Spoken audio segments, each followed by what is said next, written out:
इस कार्यक्रम के पुण्यार्जक हैं श्री राजेंद्र, श्रीमती शकुंतला, श्री संदीप, श्रीमती सीमा, श्री रितेश, श्रीमती रीमा, श्री गौरव, श्रीमती शिखा, मेहुल, अवनी, रौनक, मोक्षा, गर्वित, रोचक, नित्या, नव्या एवं समस्त पतंगिया परिवार, उज्जैन, मध्य प्रदेश।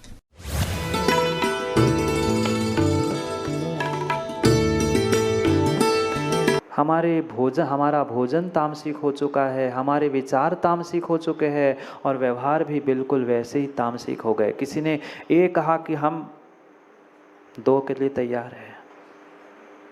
क्यों? क्योंकि हमारे विचार भी वैसे तामसिक है। जैसे खाओगे अन्न वैसा होगा मन, जैसे पियोगे पानी वैसी होगी वाणी। क्या करे? शुद्धि का ध्यान रखे। कम से कम घर गृहस्थी में तो इतना विचार करना ही होगा। मैं कह रहा हूँ वो भी नहीं कर पा रहे, कम से कम देव शास्त्र गुरु के निमित्त से ही शुद्धि का परिपालन करो माँ। नहीं है शक्ति दूर आहार देने जाने की तो दूर से ही अनुमोदना कर लो। अशुद्ध वस्त्रों में गाड़ी जूते चप्पल पहनकर नहीं होती शुद्धि। समझो विचार करो। यहाँ कुंद भगवान मंगल को समझाते हुए त्रिशुद्धेण, तीन शुद्धियों से क्या करना है वो समझा रहे हैं। नमिदूण यानी नमस्कार करके। नमस्कार तो किया, आप लोग भी करते हैं ना। कई सारे लोग कहते हैं वह घर के बालकनी से गाड़ी चलाते चलाते नमस्ते महाराज जी, अब वही से महाराज ऊपर हाथ उठा के आशीर्वाद दे। हाँ, कई सारे लोग, जैसे बहुत सारे गोदा जी वो मंदिर मिलते हैं वहाँ हॉर्न बजा के जाते ना, बहुत सारे तो हॉर्न बजा के जाते हैं। जिनको ज्ञान नहीं उनका तो फिर भी समझ में आता है, उनको ज्ञान नहीं है वे हॉर्न बजा रहे। पर हम इतना भी विवेक नहीं कि हम शुद्धि पूर्वक अपना आसन छोड़कर, अपना स्थान छोड़कर नमोस्तु करने के लिए उतरे। हाँ, मंदिर भी मिल गया तो वही गेट के सामने गाड़ी से उतरेंगे भी नहीं। देख लेना आप लोग, हमने तो देखा है ऐसा। अगर बिल्कुल दरवाजे के सामने भगवान की प्रतिमा हो तो गेट खुला बस मिल जाए, और नहीं खुला तो वही हॉर्न बजा के माली से गेट खोलेंगे और वहीं से फिर ते भगवान मैं आ गया, तेरे दर्शन कर ले, देख लिया, मैं जा रहा हूं। नमस्कार करके, पर कैसे? नमस्कार करने की विधा को भी तो समझो। ये मुंड वंदना है। देव शास्त्र गुरु की गवासन से बैठकर भक्ति पूर्वक 3 आवर्त लेकर सिरोन्नति कर माथा जमीन पर टेक कर ही वंदना नमस्कार रूप स्वीकार है, जो असंख्यात गुण श्रेणी कर्मों के निर्जरा के लिए निमित्त बनता है। ये तुम्हारी मुंड वंदना कार्यकारी नहीं है, ये मुंड वंदना कहलाती है। मुंड जिसका कोई फल नहीं मिलता चलते फिरते। पर इसका मतलब ये भी नहीं है प्रमोद जी कि अब महाराज जी प्रवचन कर रहे हैं, महाराज जी विहार कर रहे, हाथ पकड़ ले, रोको, मुझे गुरु जी ने कहा है पहले गवासन से नमस्कार करना है, जब तक मैं नमस्कार करूं नहीं तब तक आप रुको। ये भी अव्यवहारिकता नहीं, ऐसे भी होते। मैंने एक जगह कहा तो मेरे ही प्रवचन बंद कर, नहीं रुको मैं नमस्कार करने। अरे भाई, ये भी तो विवेक रख, कब कहाँ कैसे करना है। प्रदर्शन नहीं, दर्शन करना है। दर्शन तो पीछे से भी होते हैं और प्रदर्शन के लिए आगे आना पड़ता है। ये सभा का एटिकेट शिष्टाचार है, इसका भी तो ध्यान रखो। पर नहीं, महाराज ने क्या कहा? नमस्कार करना है, तो चाहे तुम कोई क्रिया में हो, हमें तो नमस्कार करना है। नहीं, हमें तो गुरु जी ने चरण छू के कहा है। अरे चरण छूने के लिए तो कहा है, पर पहले आचरण तो समझो फिर चरण छुओ। चरण छूने का निषेध नहीं है, किसी प्रकार से चरण छूने का निषेध नहीं है। अब पता चला चल रहे हैं, विहार चल रहा है, तुमने बीच में ऐसे हाथ डाला, मुनिराज दे धड़ा। नहीं, नमस्कार करने का मतलब ये नहीं है। हम नमस्कार करने के लिए बिल्कुल भगवान के सामने, ऐसे भी होते, ऐसे परम भक्त होते भगवान के कि जहाँ भगवान की वेदी बिल्कुल अनिल जी सामने जाके खड़े रहे, और ऐसे खड़े रहे, भले ही पीछे आने वाला 5 मिनट 2 मिनट तुम्हारे पीठ के दर्शन करे, वो बार बार कह रहा है भाई साहब काय को खिसके, पहले ही खिसके थे सो बीच में खड़े, खिसके नहीं होते तो ऊपर खिसक जाते।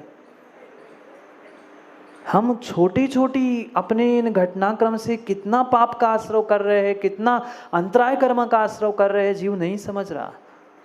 जीव नहीं समझ रहा, जीव समझ नहीं पा रहा है। उसे लग रहा है हम तो 2 घंटे भगवान के सामने खड़े थे। भाई साहब, आप 2 घंटे खड़े थे, पर 2 घंटे पीछे वालों को आपने अंतराय का आश्रय का, अंतराय का निमित्त बने, उसका क्या? उसके बारे में सोचा?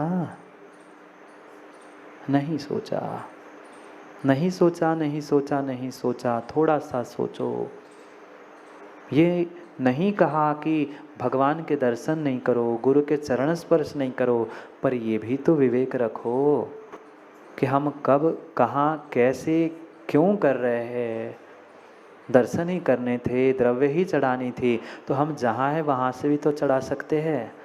पर नितिन दोषी श्रीफल ले आए थे, कैसा पता चल, बुरा नहीं मानना, तुम नहीं आते हो पर बता रहा हूँ, ऐसे भी जीव होते हैं। आप श्रीफल लेके आए हैं, सबको कैसे पता चलेगा कि मैं श्रीफल लेके आया हूँ? तो जब तक महाराज मंच पे नहीं पहुँचेंगे, मंगलाचरण नहीं होगा, तब तक वह राह देखेंगे। और जैसे ही सब बैठ गए, फिर आके उदक चंदन तांदुल, अरे वहीं से चढ़ाओ ना, तुम्हें श्रीफल ही चढ़ाना था, पुण्य प्राप्त करना था। नहीं, हमें दर्शन नहीं करने थे, हमें प्रदर्शन करने थे। अरे पंडित जी, क्या छोटे से वीडियो में आने का प्रयास कर रहे हो? केवली के वीडियो में तुम मायाचारी कर रहे थे, उसकी फोटो तो पहले खींची गई। इस फोटो, इस कैमरे में आकर हम क्या प्राप्त कर रहे हैं? ये तो आज है, कल नहीं है, ये पर्याय की पर्याय भी नहीं है। वहाँ तो केवली के ज्ञान में तुम्हारी मायाचारी नहीं झलकी, झलक गई। हम खुश हो गए, 50,000 की पब्लिक में हम श्रीफल चढ़ा के आ गए। अरे तू 50,000 की पब्लिक में श्रीफल तो चढ़ा के आ गया, पर 50,000 लोगों को तुमने विघ्न डाला, उसका पाप किसको लगेगा? वो तो श्रीफल को लगेगा कि महाराज को लगेगा, हमें काय को लगेगा? बोध नहीं है, बोध नहीं है, बोध नहीं है। अबोध होकर कार्य कर रहे हैं, इसलिए माताओं फल नहीं मिल रहा, फल नहीं मिल रहा है। नमस्कार करने की विधि को भी समझो। ये मात्र ऐसा हाथ जोड़ लेना, ये ऐसे हाथ कर लेना, आजकल पता नहीं कैसी कैसी प्रथाएं प्रारंभ हो गई। दोष कहे वंदना के, नमस्कार के, क्यों जिनेन्द्र पंडित जी, आप तो ज्ञानी है ना, कितने दोष हैं? वंदना के, नमस्कार के 32 दोष कहे। ऐसे नमस्कार करते हैं, ये अंकुश नाम का दोष है। ऐसे नमस्कार करते, ये माथे पे टेक रहा है कि ऐसे नमस्कार कर रहे हैं। ये वंदना, ये नमस्कार की विधि नहीं है। कर मुकलित, कर मुकलित ऐसे नमस्कार होता है। जैसे कमल की बॉडी होती है, ऐसे श्रीफल का आकार साक्षात हाथों से बनाकर मन शुद्धि, वचन शुद्धि, बोल मत देना, नहीं तो वहाँ फिर बार बार बोलने की आवश्यकता नहीं। मैं बता रहा हूँ, 3 बार क्यों घुमाना? 3 ही बार क्यों? 4 बार भी कर सकते थे, 5, 7, 9 भी कर सकते थे। नहीं, मन, वचन और काय भगवान ती शुद्धेण, ये शुद्धि के साथ मैं नमस्कार करता हूँ। फिर नमस्कार करना था, इतना समय कहाँ है महाराज? इतना नमस्कार करने लग जाए तो फिर कर्मों की निर्जरा होके जल्दी मोक्ष न चले जाए, फिर पाप करने वाला कौन मिलेगा? संसार में उलझने वाला कौन मिलेगा? एक बार प्रभु के दर्शन करने से, एक बार प्रभु के दर्शन करने से, एक बार विधि पूर्वक प्रभु और गुरु की वंदना नमस्कार करने से करोड़ों उपवास का फल मिलता है। कितना प्रदीप जी? करोड़ों उपवास का फल एक बार विधि पूर्वक प्रभु और गुरु के दर्शन करने से फल मिलता है। आज तक कितनी बार आपने दर्शन किए? अशोक जी जायसवाल, कितनी बार दर्शन किए? फिर करोड़ों से गुना कर लो, इतना फल मिलना चाहिए था। करोड़ों के गुना नहीं, करोड़ों से भाग लगा लो, उतना भी फल नहीं मिला। मिला क्या? नहीं मिला, नहीं मिला, नहीं मिला, क्योंकि विधि ही नहीं जानते, तरीका ही नहीं जानते। ये व्यावहारिकता भी सीखो। मात्र और मात्र क्रियाओं को दोहराने से कभी कभी कभी जीवन स्मार्ट नहीं होगा। प्रत्येक क्रियाओं को समझने की आवश्यकता है। क्यों ऐसा किया जाता है, बुजुर्गों को, माँ बाप को ही नहीं पता। आज के बच्चे जरूर पूछते हैं, पर उनको भी क्या कहते हो, देते उत्तर नहीं देते। वो हमें ही नहीं पता, माता पिता को ही नहीं पता, क्या उनको खाक उत्तर दे। उनको कहे ऐसे करना है, हम करते ना, चुपचाप करो। कोई डांट के कहेगा, कोई पुचकार के कहेगा, अंतर इतना है। पर उत्तर पता होता तो बताते। पता ही नहीं है, पता ही नहीं है, पता ही नहीं है, कैसे काम बनेगा। नमिदूण नमस्कार करके, कैसा नमस्कार, तिशुद्धेण, तीनों प्रकार की शुद्धि, मन शुद्धि, वचन भी, आहार भी, विचार भी और व्यवहार भी, तब कुछ काम बनेगा, तब कुछ काम बनेगा। और इसीलिए हमारे आगम ग्रंथों में मंदिर पहुंचने से पहले, गुरु के कक्ष में पहुंचने से, ये तो आपको पता होगा, मंदिर पहुंचने से पहले निश्चय बोला जाता है। और मात्र मंदिर नहीं, गुरु के पास पहुंचने से पहले भी उनके कक्ष, उनके स्थान के बाहर ही निश्चय ही कहा जाता है। ये शुद्धि को प्राप्त करने के लिए कहा है। जितनी भी अशुद्धि मेरे भीतर है ना, पापों की, कसायों की, संक्लेशता की, जितनी भी गल मेरे भीतर है, यही दरवाजे पर यही गल जाए, वही मैं निश्चय ही छोड़ता हूँ, छोड़ता हूँ, छोड़ता हूँ, यह कह के अंदर जाया जाता है। निश्चय नहीं बोलते आप लोग, पर क्यों नहीं था पता। बस भेड़ चाल चल रहे हैं, भेड़ चाल चल रहे हैं। सामने वाला जाकर गिर गया गड्ढे में, हम भी जाकर गए गड्ढे में। नहीं, विचार करो। शरद बनारसी जी इस बातों पे विचार करने की कह रहा हूँ। क्यों कर रहा हूँ, कैसे कर रहा हूँ, क्या कारण है, कभी तो सोचो समझो, तभी तो शुद्धि होगी, तभी तो कुछ शुद्धि होगी। नहीं तो समय की अशुद्धि हो गई। घड़ी में 10, बस क्या करूँ, समय पे आओ तो समय को पाओ। मैं तो सोच रहा था पूरा मंगलाचरण हो जाएगा, कल भी नहीं हुआ, आज भी नहीं हुआ। एक श्लोक में पहले ही मंगलाचरण में इतना समय, अभी तो 150 पौने 200 गाथा है। कब होगी गाथा? है तो होती जाएगी, पर अपनी व्यथा समझ में आए तो बहुत बड़ी बात है। गाथाएं तो समय पे होगी ही, पर अपनी व्यथाओं को भी समझने का प्रयास करो। करेंगे कल समय पर? नहीं आओगे समय पर? जहाँ होंगे वहाँ समय पर समझने के लिए आना। अपना तो कहीं भी पहुँचे, ग्रंथ और वाचना प्रतिदिन सुबह की तो चलेगी ही चलेगी। भले ही स्थान परिवर्तित हो, कोई आयोजन हो, समय पर हमें समय को समझना ही है। पर कल बताए हुए शिष्टाचार का भी ध्यान रखना, समय पर आना और समय पर। बिल्कुल सही महाराज, हम अपने समय पे आएंगे और हम समय से, आप ही ने तो कहा समय पे आना और समय पे जाना। अपने समय से आएंगे, अपने समय पे नहीं, समय पे पहले आना और समय पूर्ण होने के बाद जाना। यही मंगलाचरण का कारण है। करेंगे बहुत सारी चर्चा, नहीं करना, अभी तो स्टार्ट ही नहीं हुआ। अभी तो गाड़ी चला के ट्र ट्र करते ना, ऐसे बस अभी गेयर अप भी नहीं हो रहा है गाड़ी का, तो चालू ही नहीं हो पा रही। कभी स्टार्ट होगी और फिर मेरी ज़िंदगी स्मार्ट भी होगी। करेंगे पुनः समय पर समय की बात, क्योंकि समय पे किया गया काम समय को दिलाता है। बोली भगवान महावीर स्वामी की।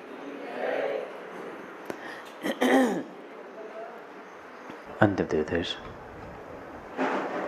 वर्धमान स्वामी के शासन में हम सभी विराजते हैं और उनकी ये पावन पीयूष देशना हम सभी के लिए परम उपकारी। अनादिकाल से हमारी इस आत्मा में जो जन्म, जरा और मृत्यु रूपी रोग लगे, उन रोगों का उपशमन करने वाली कोई परम औषधि है तो वह एकमात्र यह जनवाणी। भव्यात्मा,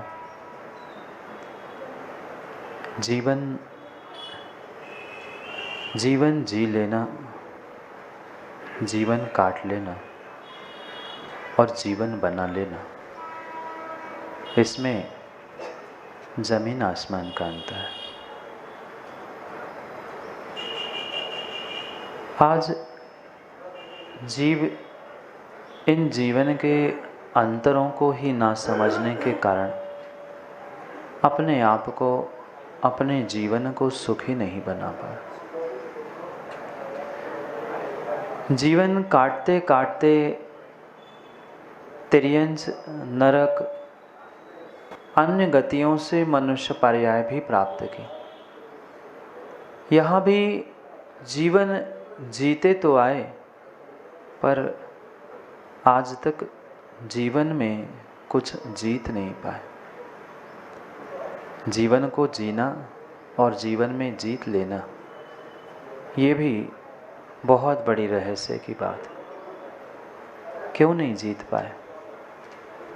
क्यों नहीं हम इस जीवन के रहस्य को समझ पाए? क्योंकि आज तक हमने अपने जीवन के बारे में सोचने विचारने के लिए समय ही नहीं दिया। हर एक इंसान ने, हर एक व्यक्ति ने पुरुषार्थ किया, सोच विचार भी किया, पर जो पुरुषार्थ और जो सोच विचार दूसरे के लिए करते रहे, उतना पुरुषार्थ कभी हमने अपने स्वयं के लिए नहीं किया। एक एक जीवन के आयु के ऐसे निषेक हमने व्यर्थ गमाए, कभी राग, कभी द्वेष, कभी कषाय, कभी पाप। इनके अलावा मनुष्य पर्याय प्राप्त करने के बाद भी हमने शायद कुछ नहीं किया। किया? किया? बोलो हाँ। नहीं किया। किया ही नहीं तो हाँ कैसे बोले? सत्यता यही है, सत्यता यही है कि जीवन को मात्र हम काटते रहे, ढूंढते रहे। कभी कभार जीवन जीने का प्रयास भी किया, पर जीवन में जीतने का प्रयास नहीं किया। क्यों? क्योंकि उस जीत की यात्रा को हमने आज तक समझा ही नहीं।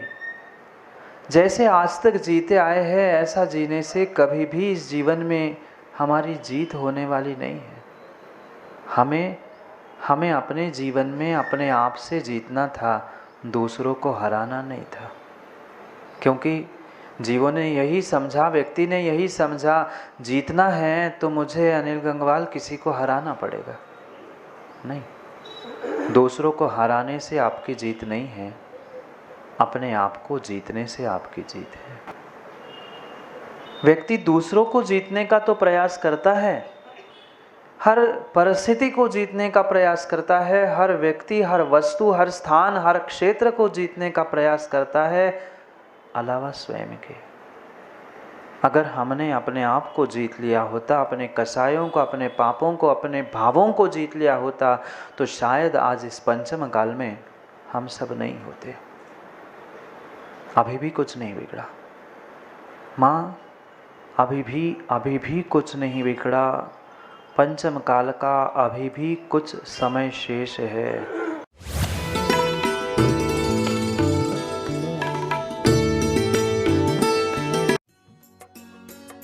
इस कार्यक्रम के पुण्यार्जक थे श्री राजेंद्र, श्रीमती शकुंतला, श्री संदीप, श्रीमती सीमा, श्री रितेश, श्रीमती रीमा, श्री गौरव, श्रीमती शिखा, मेहुल, अवनी, रौनक, मोक्षा, गर्वित, रोचक, नित्या, नव्या एवं समस्त पतंगिया परिवार, उज्जैन, मध्य